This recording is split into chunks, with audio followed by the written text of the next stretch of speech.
नमस्कार. मी भाग्यश्री पाठक. मार्केट आणि मी हा सोप्या मराठीतून शेअर मार्केट समजावून सांगण्याचा माझा एक उपक्रम आहे. 13 आणि 14 जूनला मी कोर्स ठेवला आहे. हा कोर्स ठाण्याला आहे. शनिवार आणि रविवार, शनिवारी 6 तास, रविवारी 6 तास असा 12 तासाचा फुल कोर्स आहे. मार्केटमध्ये घडणारी प्रत्येक गोष्ट तुम्हाला सोप्या भाषेत मराठीतून सांगितली जाईल. ज्याला कोणाला कोर्सची चौकशी करायची असेल त्यांच्यासाठी मोबाईल नंबर 9699615507 9699615507 या नंबरवर तुम्ही कोर्सची चौकशी करू शकता. आता व्हिडिओकडे वळूया. Russia, Ukraine, Israel, America, Iran यांच्यातला तणाव चालूच आहे. त्याच्यात आपल्याला वाटत होतं की समझोता होत आला आहे, पण सीज फायरचा पण भंग झाला आहे असं इराणचं म्हणणं आहे. इराण समझोत्या बरोबरीने ज्या त्यांच्या फ्रोझन ॲसेट्स आहेत त्या फ्रोझन ॲसेट्स 50% तरी सोडवून घ्याव्यात असा इरादा इराणचा आहे. अमेरिकेमध्ये काल चिप कंपन्या तेजीत होत्या. मायक्रॉनचे शेअर खूप वाढले होते. आपण जर बघायचं झालं तर ॲब्राहम ॲकॉर्ड मान्य करा असं अमेरिकेचं म्हणणं आहे. म्हणजेच इस्रायलला वेगळ्या राष्ट्राचा दर्जा द्यायचा. आत्ता इस्रायलला तो दर्जा नाही आहे. त्यांच्याशी ट्रेड करायचा आणि आपण म्हणतो जी वकिलात ती इस्रायलमध्ये स्थापन करायची. इस्रायलची दुसऱ्या देशात असली पाहिजे. म्हणजे प्रत्येक राष्ट्राला जो दर्जा दिला जातो तो इस्रायलला द्या आणि त्या ॲकॉर्डवर सह्या करा असं अमेरिकेचं म्हणणं आहे. पण बाकीचे सगळे देश या गोष्टीला तयार झाले नाहीत. आणि इस्रायलचं असं म्हणणं आहे की आधी आम्हाला हा दर्जा मिळाल्याशिवाय समझोता होणार नाही किंवा युद्ध थांबणार नाही. इस्रायलने लेबनॉनवर पुन्हा जोरदार हल्ले चढवले आहेत. त्यामुळे समझोता जो लवकर होईल असं वाटत होतं तो समझोता व्हायला उशीर लागेल. म्हणून आज पुन्हा 99वर क्रूडचा भाव गेला आहे. डॉलर इंडेक्स पण 99, क्रूड पण 99 आणि बॉन्ड यील्ड मात्र 4.48. फॉरेन इन्व्हेस्टर्सची विक्रीच आहे 2408 कोटीची, तर डोमेस्टिक इन्व्हेस्टर्सची खरेदी आहे 1361 कोटींची. आता आपण कुठले रिझल्ट लागले ते पाहूया. अजूनही पुष्कळ रिझल्ट येत आहेत. आज 40 ते 45 रिझल्ट जवळजवळ आले. फिनोलेक्स इंडस्ट्री रिझल्ट चांगला आहे. शेअर तेजीत राहू शकतो. प्रत्येक गोष्ट वाढली आहे. 2 रुपये डिव्हिडंड. GIC प्रॉफिट वाढला आहे, रेव्हेन्यू वाढला आहे. सेनको गोल्ड रिझल्ट चांगला आहे. प्रत्येक गोष्ट वाढली, profit, revenue, margin. Anthem investment profit कमी झाला आहे. नेट इंटरेस्ट इन्कम कमी झाला आहे. ट्रान्स रेल लाइटिंग प्रत्येक गोष्ट कमी झाली आहे, profit, revenue, margin. IRCTC profit कमी झाला आहे, मार्जिन कमी झालं आहे, रेव्हेन्यू वाढला आहे, 50 पैसे डिव्हिडंड. ओ एन जी सीचाही रिझल्ट चांगला नाही आहे. प्रॉफिट कमी, मार्जिन कमी, रेव्हेन्यू वाढला आहे, 1 रुपया डिव्हिडंड. गंधार ऑइलचा मात्र रिझल्ट चांगला आहे. प्रॉफिट, रेव्हेन्यू, मार्जिन वाढलं आहे आणि गंधार ऑइल FMCG कंपन्यांना पॅराफिन किंवा व्हाईट ऑइल म्हणतात त्याला, ते व्हाईट ऑइल गंधार ऑइलवाले उत्पादन करतात आणि ते पुरवतात. गंधार ऑइल तेजीत राहू शकतो, रिझल्ट चांगला आहे. GSP क्रॉप सायन्स, प्रॉफिट कमी झाला, मार्जिन कमी झालं, रेव्हेन्यू वाढला. जश इंजिनिअरिंग JASH यांचा प्रॉफिट आणि मार्जिन वाढलं, रेव्हेन्यू कमी झाला.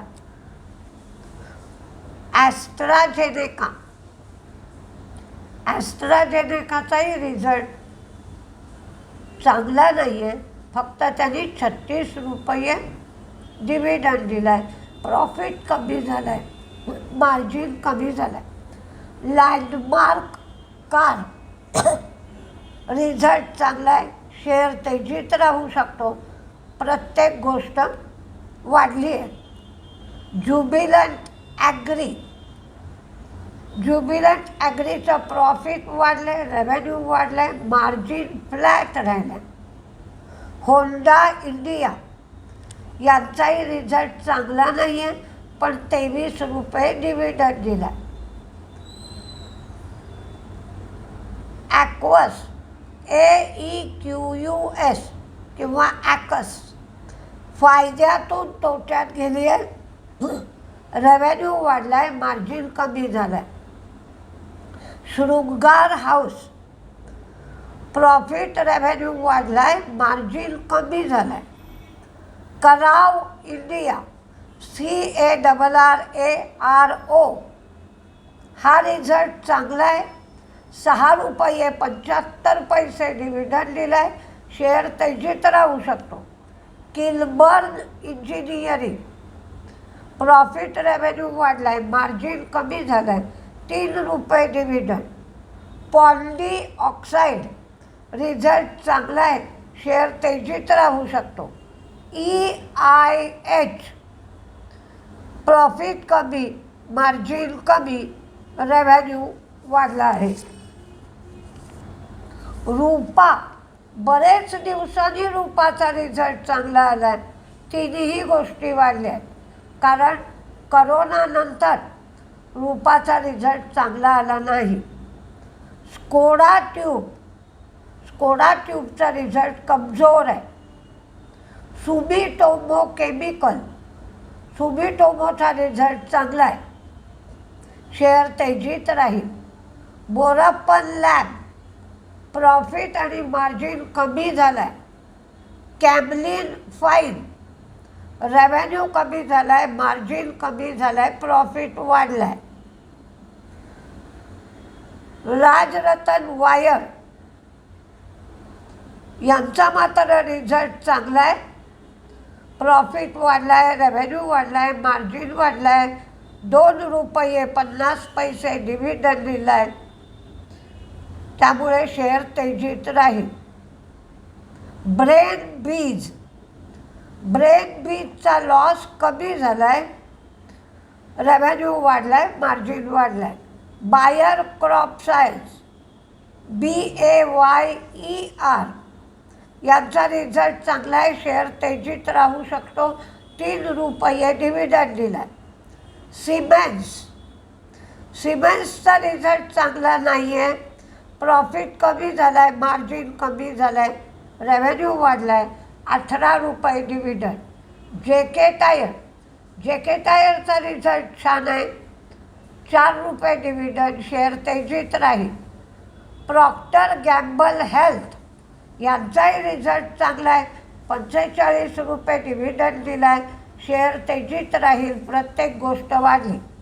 गुजरात फ्लोरो गुजरात फ्लोरोचा रिझल्ट कमजोर आहे, प्रॉफिट कमी, मार्जिन कमी, रेव्हेन्यू वाढला, 3 रुपये डिव्हिडंड.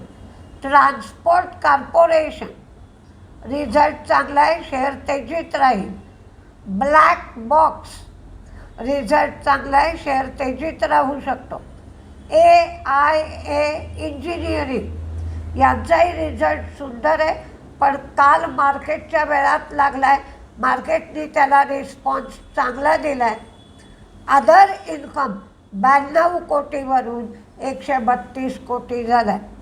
EID पॅरी रिझल्ट कमजोर आहे, फायद्यातून तोट्यात गेली आहे. रेव्हेन्यू वाढला आहे, मार्जिन कमी झालं आहे.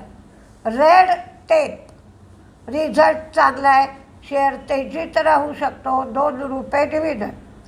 कावेरी सीड लॉस वाढला आहे, रेव्हेन्यू वाढला आहे. ग्रोवर अँड वेल रिझल्ट चांगला आहे. GRAEUR ग्रोवर आणि WEIL वेल, ग्रोवर वेल. प्रत्येक गोष्ट वाढली आहे, तेजीत राहील. सोलार वर्ल्ड एनर्जी यांचाही रिझल्ट तुफान आहे, शेअर तेजीत राहू शकतो. गुडलक इंडियाचं प्रॉफिट वाढलं आहे, मार्जिन वाढलं आहे, रेव्हेन्यू कमी झाला आहे. मार्क्सन फार्मा रिझल्ट चांगला आहे, शेअर तेजीत राहील, पण काल मार्केटच्या वेळात रिझल्ट आला आहे, मार्केटने चांगला रिस्पॉन्स दिला आहे. रिफॅक्स इंडिया, आता REFEX रिफॅक्स यांचा पण रिझल्ट चांगला आला, मार्केटने काल रिस्पॉन्स दिला चांगला. ॲस्ट्रा मायक्रो हाही रिझल्ट चांगला आहे, प्रत्येक गोष्ट वाढली आहे, शेअर तेजीत राहील. आणि सॅक सॉफ्ट प्रॉफिट वाढलं आहे आणि रेव्हेन्यूसुद्धा वाढला आहे. आता टेलिकॉमच्या कंपन्यांच्या सबस्क्रायबर्सचे आकडे आलेत. रिलायन्स 29.42, तर भारती 31.39. पण व्होडाफोनचे सलग तिसऱ्या महिन्यात सबस्क्रायबर्स वाढलेत यावेळेला, तर 53,257 सबस्क्रायबर्स झाले, त्यामुळे व्होडाफोन तेजीत राहील. आता निरीक्षण काय करायचं हा प्रश्न असतो. मी जेव्हा त्यांना सगळ्या तुम्हाला सांगते की मार्केट नुसतं बसून निरीक्षण केलं तरी पुष्कळ समजतं. आता पहा, कोल इंडियाचा शेअर वाढत होता. का वाढत होता? तर एनर्जीची डिमांड खूप होते आणि कोल इंडिया त्यांच्या ज्या सबसिडियरी आहेत त्याचं लिस्टिंग करताय हळूहळू. महानदी कोलफिल्डचं सुद्धा ते लिस्टिंग करणार आहे. म्हणून कोल इंडियाचा शेअर 410 405 वर्ग काल 476चा भाव होता. पण सरकारचं इतकं बारकाईने निरीक्षण असतं की सरकारी कुठल्याही कंपनीचा शेअर वाढायला लागला की सरकार लगेच OFS आणतं आणि सरकार OFS आणतं त्याच्यामध्ये डिस्काउंट जास्त देतं. त्यामुळे याही वेळेला सरकारने 10% डिस्काउंट दिला आहे. काल तोच विचार आला की 476पर्यंत गेलेला शेअर एकदम 465 454पर्यंत का पडला? कारण काल 464पासून वाढायला सुरुवात झाली होती, ती 476पर्यंत गेला होता. कोणाला काहीतरी बातमी असेल असं वाटलं, पण ज्या वेळेला ही OFSची बातमी कळली आणि शेअर 412 रुपयाला दिले जाणार आहेत हे कळलं, तेव्हा शेअर पडायला सुरुवात झाली आणि शेवटी तर 455 रुपयापर्यंत पडला. हे जर तुम्ही निरीक्षण केलं असतं तर तुमच्या लक्षात आलं असतं की सुरुवातीला लोकांना वाटलं असावं की काहीतरी कोल इंडियामध्ये बातमी आहे म्हणून तो शेअर वाढला. पण जेव्हा स्वस्तात शेअर दिले जाणार आहेत, मग मार्केटमधून शेअर कोण का खरेदी करेल? 476 रुपयाला जर 412 रुपयाला OFSनी मिळणार आहे, त्यामुळे तो शेअर पडला. कदाचित आजसुद्धा त्याच्यामध्ये मंदी येईल. आणि OFSमध्ये काय होतं की पब्लिकमध्ये जे शेअर्स असतात ते शेअरची संख्या वाढते, म्हणजे फ्लोट वाढतो. आणि फ्लोट वाढल्यानंतर सगळेच फंडामेंटल रेशो कमी होतात, डिव्हिडंड कमी दिला जातो, प्रत्येक गोष्ट कमी होते. मी OFSची माहिती तुम्हाला माझ्या पुस्तकात दिली आहे. ज्यांच्याकडे पुस्तक आहे त्यांनी ती माहिती काढून पहा. OFS झाला, शेअरची संख्या वाढली की बरेच दिवस तो शेअर त्याच पातळीला फिरत राहतो. म्हणजे 412ला दिला आहे तर कालचा भाव 476 आणि दिला जाणारा भाव 412, त्यामुळे त्याच पातळीत शेअर फिरत राहील. आणि नंतर जेव्हा कंपनीची ग्रोथ होईल तेव्हाच शेअर वाढायला सुरुवात होते. ज्यांच्याकडे बिलकुल शेअर नाही आहेत त्यांना 412ला म्हणजे स्वस्त मिळू शकतो. आणि ज्यांच्याकडे कोल इंडियाचे शेअर आहेत त्यांना मात्र वाईट वाटेल की शेअरचा भाव 1-2 दिवसात 60 रुपये कमी झाला आहे. हे निरीक्षण केलं की तुम्हाला समजू शकतं. सात्विक ग्रीनला 171.45 कोटीची ऑर्डर मिळाली आहे, म्हणजे 172 कोटीची ऑर्डर मिळाली आहे, तर शेअर तेजीत राहील. टाटा एलेक्सी व्हायटेल हे material intelligence solution medical device उत्पादन करणाऱ्यांसाठी टाटा एलेक्सीने लॉन्च केलं आहे. HG इन्फ्रा REC पॉवरनी राणीपूर आणि चुनार इथल्या सबस्टेशनसाठी प्रिफर्ड बिडर म्हणून HG इन्फ्राची निवड केली आहे. पण ही ऑर्डर 45 कोटीचीच आहे. झी एंटरटेनमेंट मात्र 4 स्पोर्ट्स चॅनल लॉन्च करणार आहे. आता कुठले शेअर तेजीत राहतील, कुठले मंदीत राहतील ते पाहूया. आधी तेजीतले पाहू. KPIT tech, steel authority of India, Vodafone. कारण व्होडाफोनचा शेअर वाढतो आहे, त्यांचे सबस्क्रायबर्सही वाढत आहेत म्हणून दिलाय. Hindustan zinc, Paytm, IndusInd bank, SJS enterprises, Oracle, NALCO. कालही नाल्कोचा शेअर तेजीत होता. Hindustan copper, Hindustan zinc, Procter and Gamble health, Gandhar oil, Sandur manganese, Kalpataru project, Bayer BAYER, JK tyre, Vijaya diagnostic. जशी जशी टाटाकडून कॉम्पिटिशन कमी होती आहे तसे डायग्नॉस्टिक शेअरचे रिझल्ट चांगले येत आहेत डायग्नॉस्टिक कंपन्यांचे.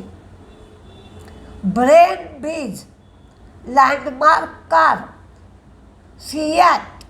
JK टायरचा रिझल्ट चांगला आला आहे म्हणून सिॲट दिला. Thyrocare, Triveni turbine, Bharti Airtel, HG infra, Marksans pharma, Refex, Waaree energy, euro Prateek, EURO, State Bank of India, JK tyre आणि KEC इंटरनॅशनल.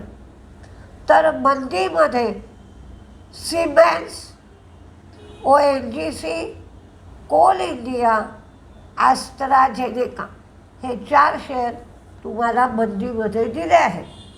तरी मार्केट सुरुवातीला तरी 300-350 पॉईंटच्या आसपास अर्थात सेन्सेक्स आणि निफ्टी 70 ते 80 पॉईंट डाऊन.